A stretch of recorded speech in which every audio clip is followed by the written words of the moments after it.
Bertandinglah dalam pertandingan iman yang benar. Setelah kita percaya pada Yesus, saya sudah pernah sampaikan kepada kita, apa selanjutnya yang harus kita lakukan? Yaitu menanti kedatangan Tuhan. Tidak ada lagi, karena Yesus datang ke dunia ini untuk menyelamatkan kita. Karena di luar Tuhan, manusia itu akan masuk ke dalam api neraka. Di luar Tuhan, manusia itu sedang menuju ke neraka. Apapun aktivitasnya, apapun pekerjaannya, apapun keahliannya, bagaimanapun kekayaannya, bagaimanapun kebodohannya, bagaimanapun keberadaannya, di luar Tuhan sudah menuju ke neraka. Setelah kita percaya pada Yesus, Dia menghentikan gerak langkah kita untuk masuk ke dalam neraka, dan mulailah kita start untuk menuju kepada kekekalan. Jadi walaupun kita sedang mencari nafkah di dunia ini, sedang bekerja, sedang sekolah, dan lain sebagainya, semuanya itu harus diarahkan kepada kehidupan yang benar. Karena tidak ada pekerjaan lain, karena kita tidak tahu waktu kita hidup di dunia ini. Bisa saja ketika kita percaya pada Yesus, tiba-tiba mati. Bisa saja setelah kita mencapai puncak karir kita yang paling tinggi, mati. Jadi akhirnya akan menuju ke sana. Karena itu saudara-saudara, ketika kita start ikut Tuhan, maka Alkitab mengatakan sambil menunggu kedatangan Tuhan, karena itu satu-satunya target. Ya. Jadi hidup kita selama di dunia ini itu hanyalah sebuah aktivitas, berhubung juga fisik kita ini merosot akibat dosa, dan satu-satunya yang kita menuju kedatangan Tuhan. Bertumbuhlah dalam kasih karunia. Nah, sementara kita bertumbuh, berarti kita sedang bertanding ini, bertanding. Dan pertandingan kita adalah pertandingan iman yang benar. Berarti ada orang yang bertanding dengan iman yang tidak benar. Jadi Tuhan mengajak kita menjalani pertandingan dengan pertandingan iman yang benar. Amin. Apa itu iman yang benar? Nanti kita lihat, kita tuntaskan dulu isi dari ayat ini. Dan rebutlah hidup yang kekal.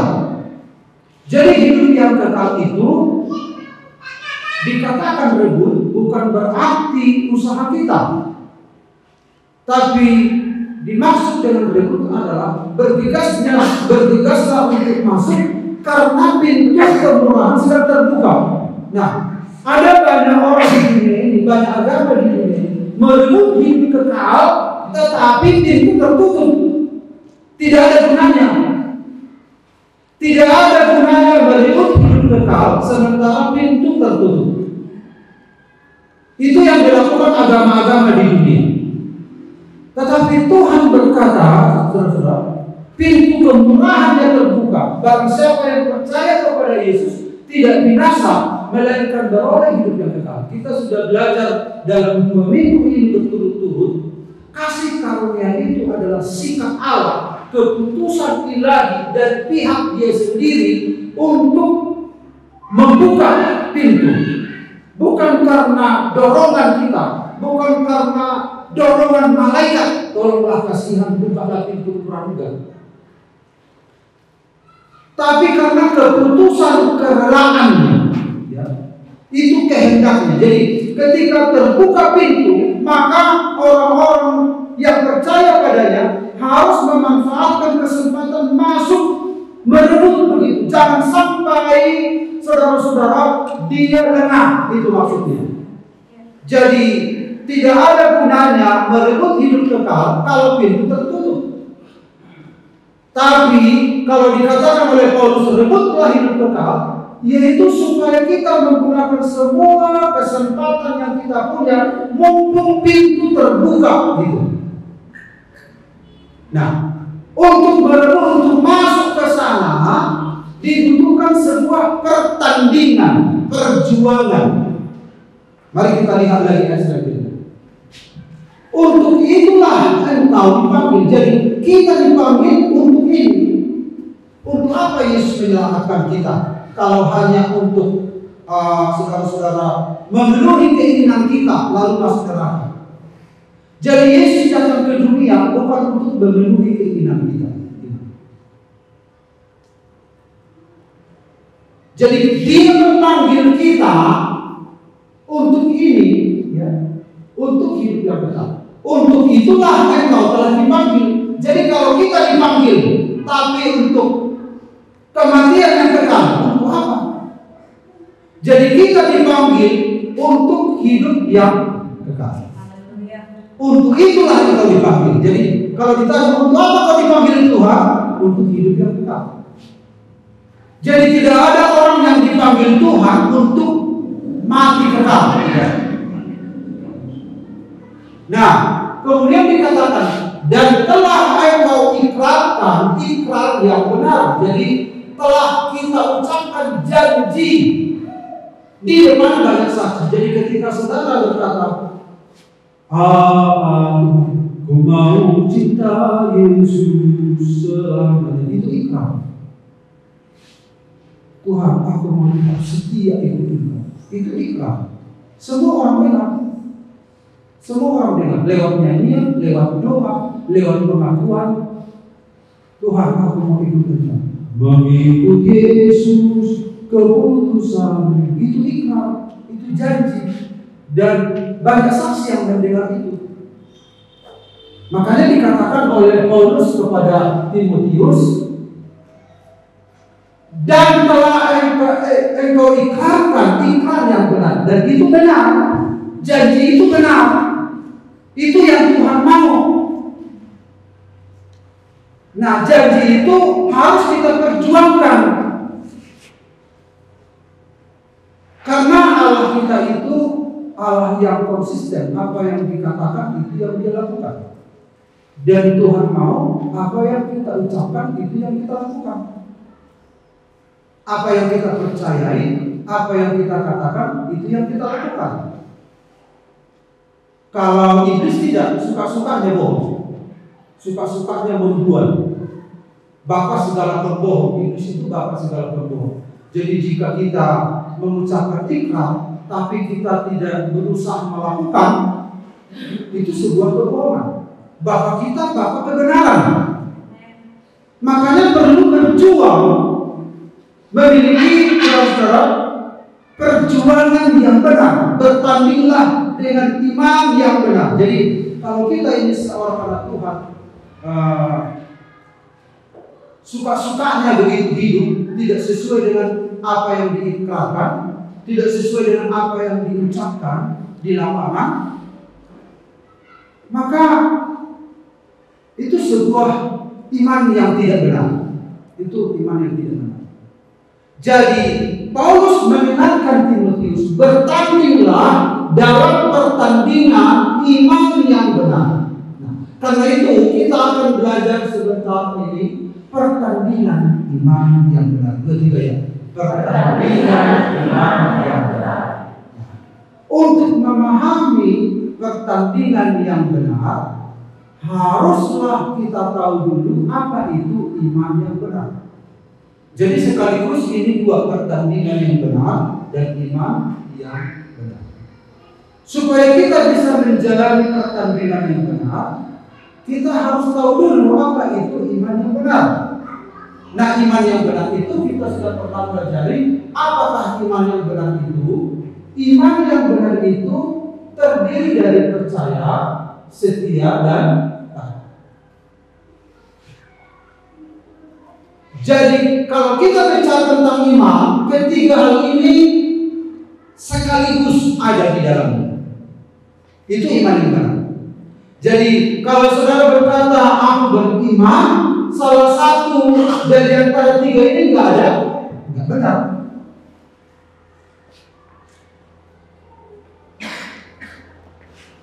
Dua ada, satu enggak ada, enggak benar.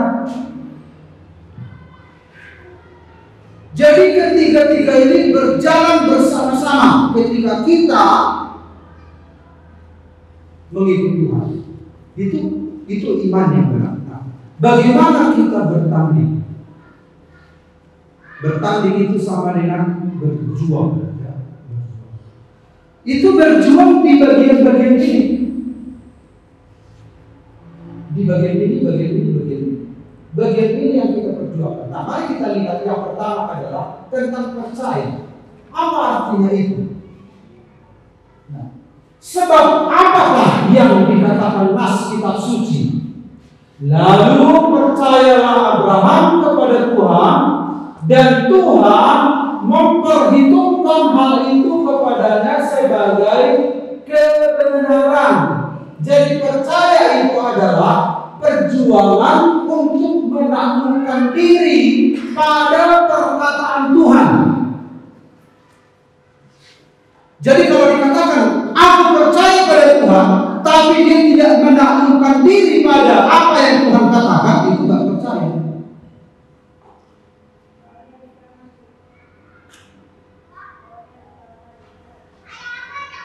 Disitulah kuasa iman itu, ya. Jadi ketika orang berkata aku mempercayai Tuhan, sebenarnya dia sedang menaklukkan diri pada apa yang Tuhan katakan.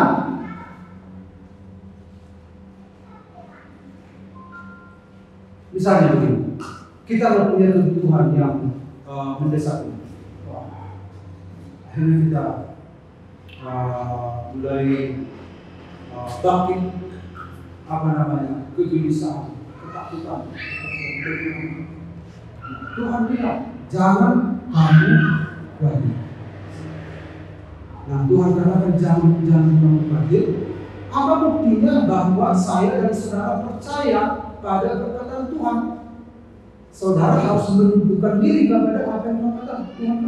Iya Tuhan, iya. Tuhan, aku tidak kuat. Jadi firman itu akan menguasai hati kita untuk menekan semua ketidakpercayaan ini, keraguan kita. Demikian juga dengan Abraham. Abraham itu kan umurnya 100 tahun. Sarah itu sudah 90 tahun. Tuhan berjanji akan menjadi bapak segala bangsa. Dia tunggu, tak kunjung datang. Bagaimana yang bisa terjadi? Dia akan menuju kepada kematian. Rahim Sarah telah tertutup. Artinya, Sarah itu hanyalah manusia hidup, sesungguhnya dia sudah mati. Sesungguhnya dia sudah mati karena kelebihan dia bergerak. Tidak ada harapan lagi. Tetapi apa yang Tuhan katakan? Engkau menjadi bapa segala bangsa. Keturunanmu akan seperti bintang di langit dan pasir di pantai, di laut. Jadi Abraham itu menundukkan diri kepada apa yang Tuhan katakan. Kalau memang itu Tuhan, maka aku menekan semua apa yang kulihat ini. Yang kulihat ini tubuhku lemah. Yang kulihat ini Sarah istriku sudah semakin keriput, gak mungkin. Kalau begitu, aku tidak melihat ini. Aku melihat engkau. Aku lebih mendengar apa yang engkau katakan. Jadi Abraham dia menundukkan diri kepada apa yang Tuhan firmankan. Dia tidak mencoba menunjukkan kelemahan-kelemahan dirinya. Maka dengan demikian dikatakan, dan Tuhan memperhitungkan hal itu kepadanya sebagai kebenaran. Bukankah yang kita berkata, kalau stempel di sini kita misalnya kalau ada nyanyian akan muncul nanti di keyboard.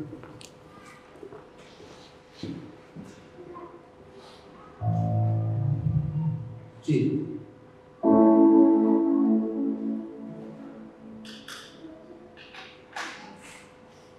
Ku yakin, itu kan yang tiga kan?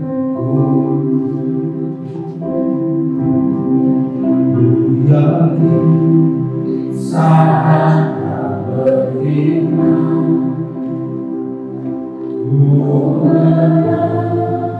saat kau berpindah, hidupku hanya ditentukan oleh perkataanmu. Yang kita katakan, hidupku hanya ditentukan oleh perkataanmu. Jadi Abraham dia menaklukkan semua pikiran, apa yang dia tahu, apa yang dia lihat kepada apa yang Tuhan katakan.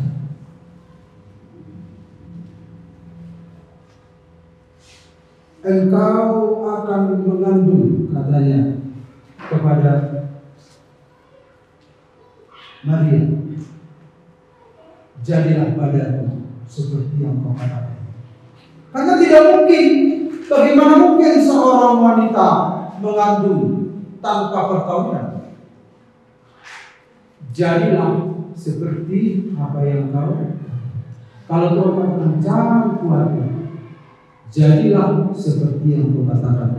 Amin. Jangan takut, jadilah seperti yang kau firmankan. Hidupku tunduk kepada apa yang kau katakan. Itu artinya percaya. Itu pertandingan yang benar. Itu jadi percaya, itu perjuangan untuk menaklukkan. Itu semua perjuangan itu. Bukankah seringkali kita dengar firman Tuhan, aku akan memberkati engkau, aku akan menolong engkau, aku akan menyertai engkau. Tapi kenyataannya kita enggak berjuang untuk mengiyakan firman Tuhan itu. Yang terjadi dalam hidup kita adalah tindakan-tindakan kita yang tidak sesuai dengan apa yang Tuhan katakan. Makanya perjuangan untuk menaklukkan diri pada apa yang Tuhan katakan, di sanalah kuasa firman itu sebenarnya. Di sanalah hal-hal yang ajaib itu terjadi. Saudara lihat Musa. Ketika dia memimpin orang Israel dikejar-kejar oleh orang Firaun, tahu-tahu ada laut itu berlaut begitu luas. Ada di sini gunung, ada di sana gunung, di sana ada tentara Firaun mengejar sekitar 3 juta orang Yahudi. Sebagai pemimpin, bagaimana itu? Mereka terjebak. Ada laut yang menghalangi mereka untuk kabur.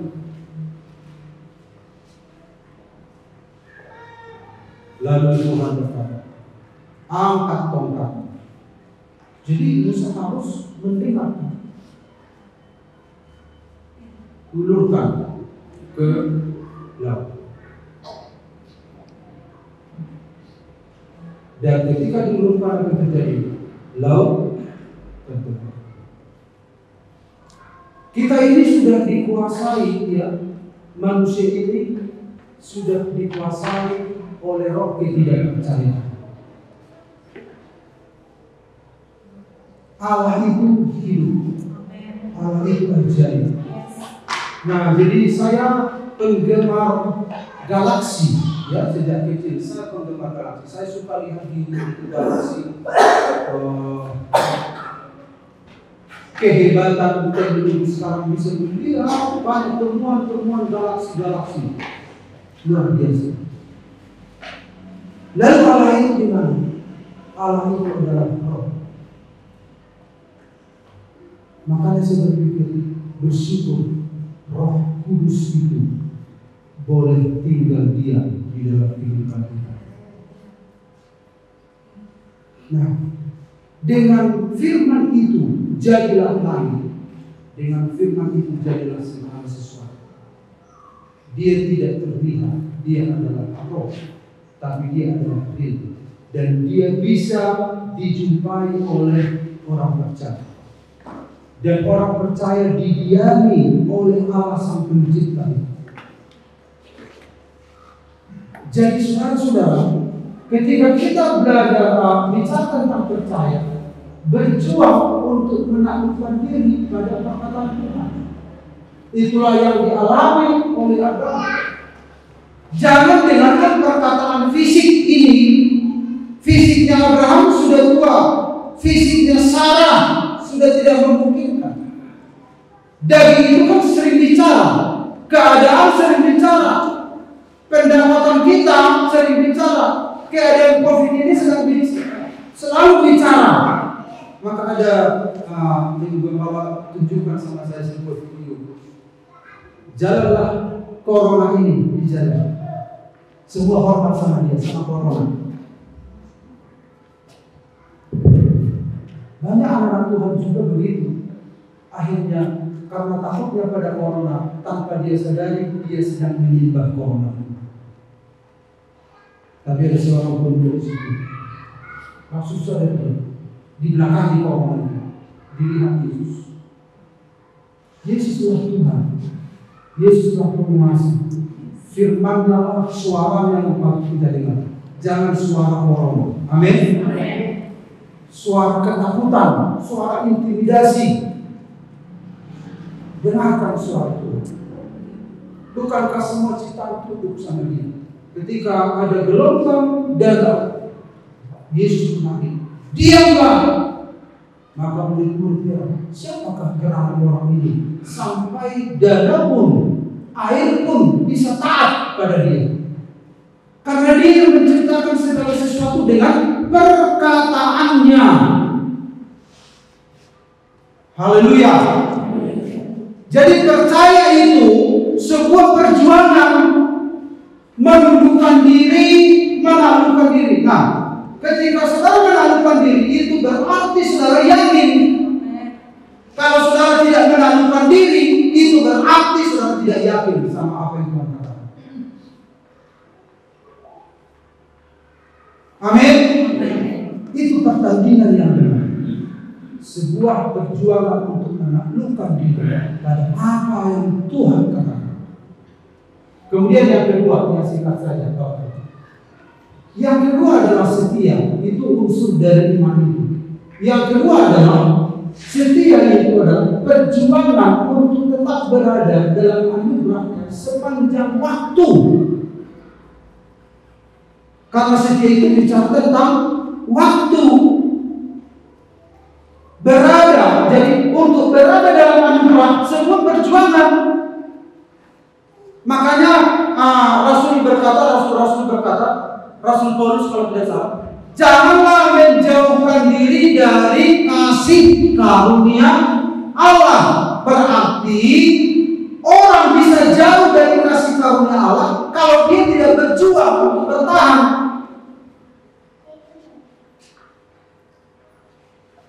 Jadi iman itu, pertandingan iman yang benar itu adalah perjuangan untuk tetap berada dalam anugerahnya sepanjang waktu.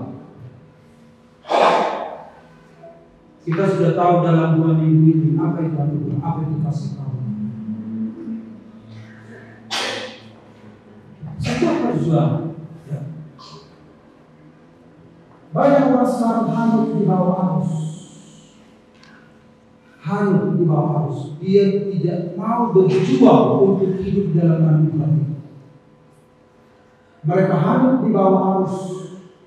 Karena itu harus lebih teliti kita memperhatikan apa yang telah kita dengar, supaya kita jangan hanyut di bawah arus. Jadi iman yang pertandingan iman yang benar itu adalah sebuah perjuangan untuk tetap berada di dalam anugerahnya. Berapa lama? Sepanjang waktu. Bukan hanya 1 hari, 2 hari, 1 minggu, 3 tahun, 10 tahun, sepanjang waktu. Tuhan tidak memberikan limitnya. Tetapi paling tidak seumur hidup kita. Itu yang bisa terlihat, itu yang bisa terukur seumur hidup kita. Itu sebuah perjuangan untuk tetap mempercayai Tuhan, berada dalam anugerah Tuhan. Bukan berarti tanpa perjuangan dalam anugerah itu. Itu sebuah perjuangan. Itu pertandingan iman yang benar. Yaitu berjuang untuk hidup tetap berada dalam anugerahnya sepanjang waktu. Banyak orang hanyut di bawah arus, banyak hanyut di bawah arus dunia ini karena sulitnya kehidupan, sulitnya pendapatan dan hubungan, karena tidak ada salam-salaman lagi kan sedikit banyak kan kita merasakan. Kalau kita salaman di pintu kita agak plong kita jumpa dengan orang itu. Tapi walaupun kita saling bertatapan karena nggak salaman, kayak nggak plong. Karena corona. Nah, karena corona ini ada banyak kerenggangan yang terjadi. Apalagi tidak ada ibadah seperti ini.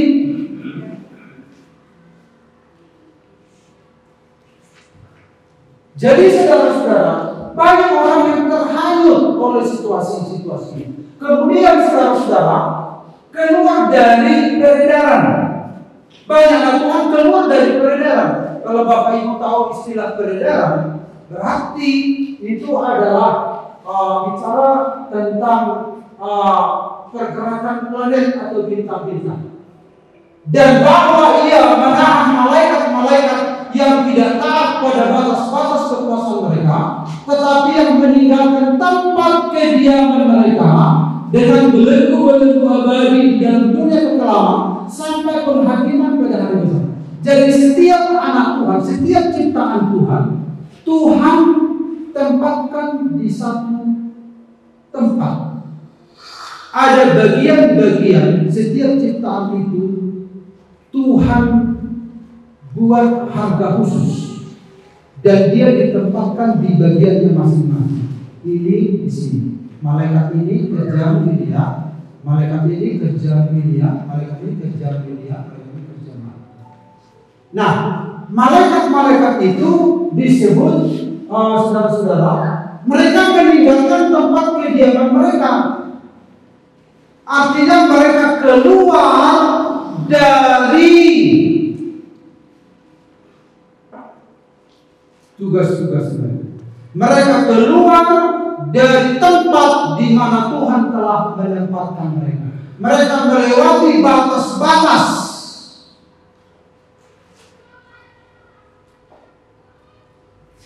Mereka melewati batas-batas kekuasaan mereka. Jadi Tuhan sudah mengadang turpuk-turpuk di bait Tuhan itu malaikat ini. Oh, besok sudah kerjun sunat. Dan semua malaikat itu harus melakukan apa yang diinstruksikan oleh Tuhan. Karena Allah sang pencipta. Tetapi malaikat itu jika dia keluar dari aturan yang Tuhan katakan, dikatakan di sini meninggalkan tempat kediaman mereka. Akhirnya Allah menahan dan siap untuk dihukum. Demikian juga dengan anak-anak Tuhan keluar dari peredaran. Tuhan telah menempatkan kita di dalam tubuhnya, di bagian ini, di bagian ini, di bagian ini, di bagian ini. Mari kita lihat lebih jauh lagi. Ya. Dalam Yudas 1:13b, mereka adalah seperti bintang-bintang yang mengembara. Keluar dari peredaran ini matahari, ini planet-planet sudah diatur. Ada tatanan yang begitu bagus sekali diatur oleh Tuhan. Bagaimana pergerakan planet itu dan bintang-bintang itu beredar. Ini melampaui batas-batas kekuasaan, dan Tuhan mengatakan yang mengembara dan yang sudah disediakan tempatnya oleh Allah di dalam kegelapan yang paling dahsyat untuk selama-lamanya. Keluar dari peredaran. Banyak anak Tuhan yang keluar dari peredaran, dari poros, dari pusat di mana kita beredar. Pusat kita adalah Kristus. Tetapi banyak anak Tuhan yang keluar dari peredaran, seperti bintang-bintang banyak anak Tuhan. Kalau Bapak Ibu lihat, banyak juga orang-orang Kristen yang tinggalkan Tuhan. Di sisi lain banyak orang-orang yang dimenangkan hidupnya. Jadi jumlah Kristen di Indonesia di masa COVID bertambah luar biasa. Karena YouTube, ya, banyak anak Tuhan yang menginjil lewat YouTube. Banyak orang-orang dari agama lain masuk menjadi orang percaya, dan mereka itu ekstrim kekristenannya. Sementara orang Kristen yang dulunya terdahulu menjadi terkemudian, dan banyak orang yang malah meninggalkan. Keluar dari perbedaan. Jangan sampai kita yang terdahulu menjadi terkemudian, jangan.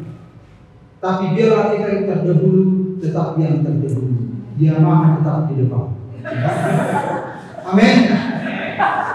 Dan ketika Yamaha dikeluarkan, mereka buat lagi istilah Yamaha semakin di depan.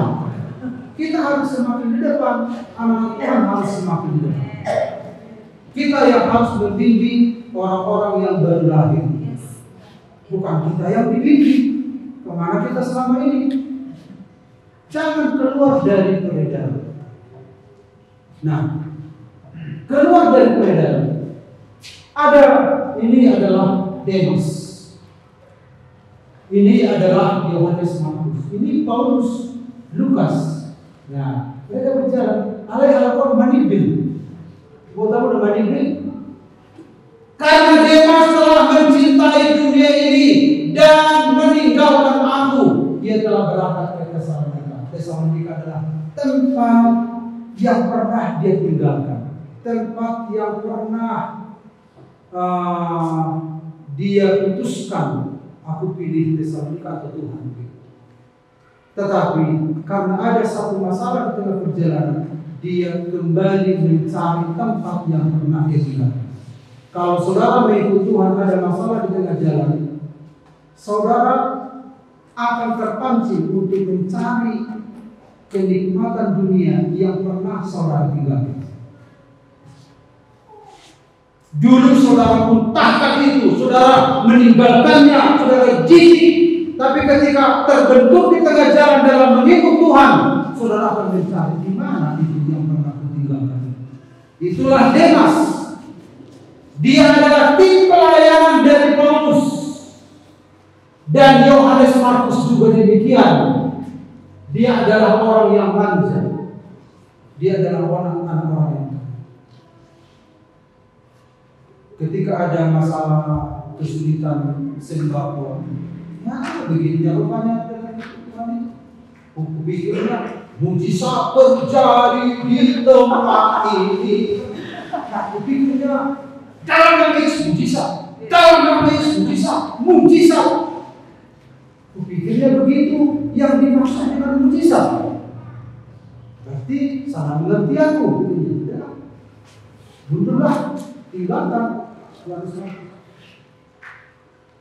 Tetapi akhirnya saudara-saudara, Yohanes Markus menyesal. Salah apa? Sementara si Demas lanjut. Demas lanjut, gak balik. Tapi Yohanes Markus, dia adalah penulis Injil Markus.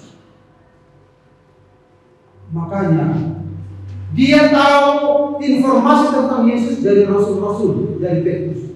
Makanya Injil Markus adalah Injil yang paling singkat. Makanya tema Injil Markus adalah Yesus sebagai hamba. Markus 10 ayat 45. Tema Injil Markus, anak manusia datang bukan untuk dilayani, tetapi untuk melayani dan memberikan nyawanya bagi semua. Yesus sebagai hamba. Lalu dia menyadari, oh ternyata menjadi seorang anak Tuhan haruslah memiliki karakter seperti Kristus, seorang hamba. Harus memperhambakan diri kepada Kristus. Akhirnya dia balik. Bagaimana dengan Demas? Sementara Lukas, penulis kisah para rasul, dia menulis perbuatan rasul-rasul walaupun namanya tidak terlihat di tulisan itu, tetapi dia tetap setia. Jadi perjuangan untuk tetap berada dalam anugerahnya sepanjang waktu. Itulah pertandingan yang benar. Jangan keluar dari peredaran. Amin. Jangan keluar dari peredaran. Katakan kiri kanan, jangan keluar kalian dari peredaran. Itu pertandingan iman yang benar. Itu pertandingan yang iman. Lalu yang terakhir, jikalau kamu mengasihi aku, kamu akan menuruti segala perintahku. Jadi yang ketiga adalah tentang taat. Taat itu adalah perjuangan untuk memenuhi ukuran kebenaran. Perjuangan. Jadi dalam iman itu ada perjuangan untuk menundukkan diri pada apa yang Tuhan katakan. Sementara apa tadi? Setia, perjuangan untuk tetap dalam anugerahnya sepanjang waktu. Yang ketiga, perjuangan untuk memenuhi ukuran kebenaran. Jadi yang kita ada sepertinya dalam KBT. Kita menggenapi firman. Hidupku menggenapi firman. Apa artinya menggenapi? Memenuhi ukuran kebenaran. Kita ini nggak makan seringkali memenuhi.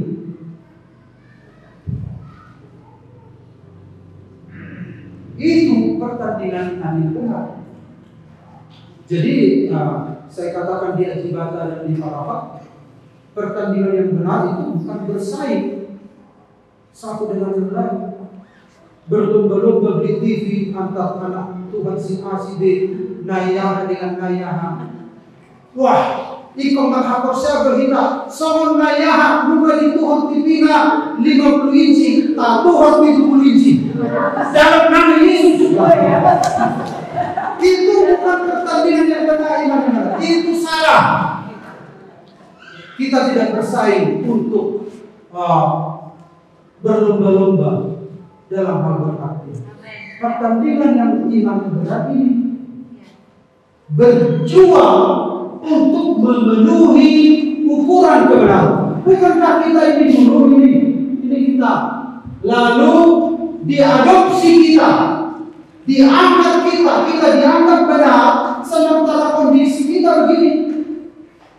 Itu pintu anugerah. Makanya tetap bertahan dalam anugerahnya, begini maksudnya. Bertahan dalam kondisi begitu, di dalam tempat itu, di dalam Tuhan, dan kemudian ada unsur ketaatan dan penuhilah ukuran kebenaran di dalam Kristus. Di dalam Kristuslah penuhi ukuran kebenaran itu. Itu sebenarnya hidupku bergerak. Sempat dengarkan.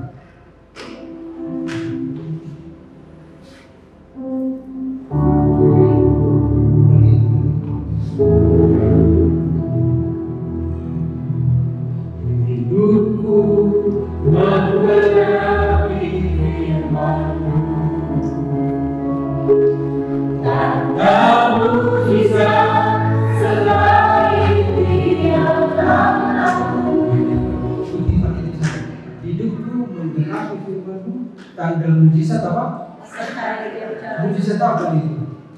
Jadi sebuah mujizat ketika saudara menggenapi firman-Nya.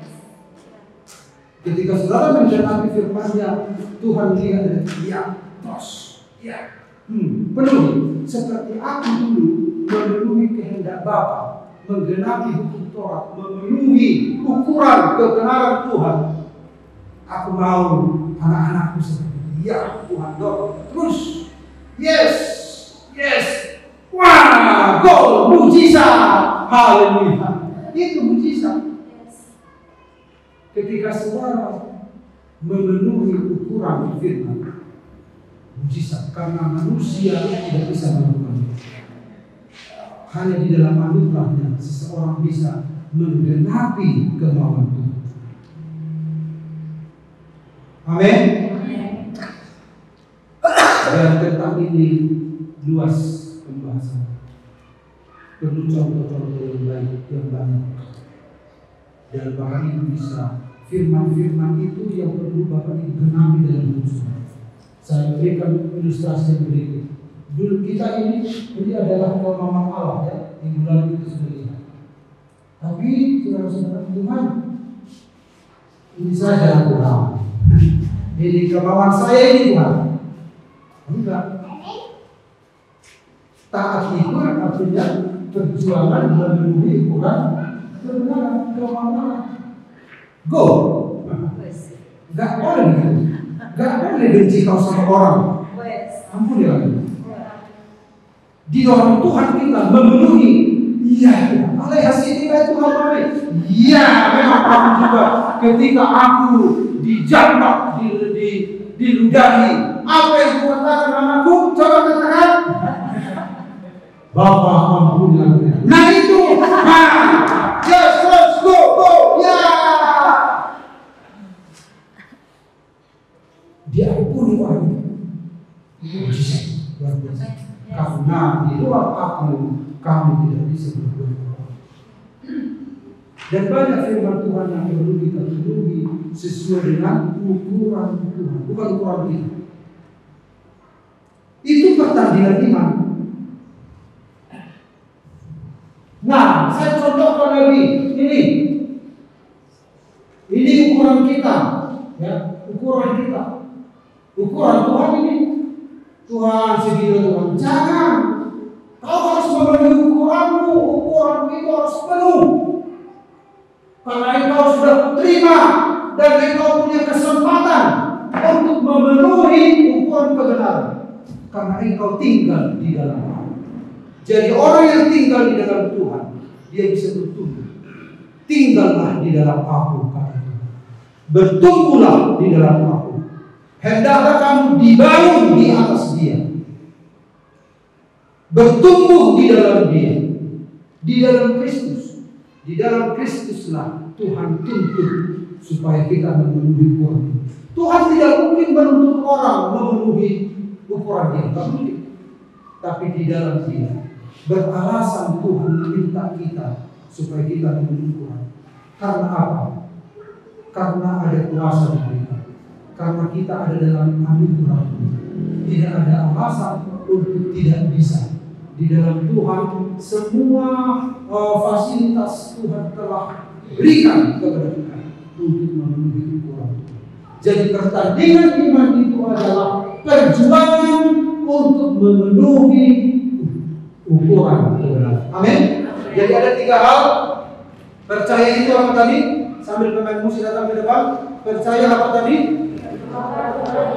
Perjuangan untuk menaklukkan diri apa yang Tuhan katakan. Itu berarti kita yakin sama Tuhan.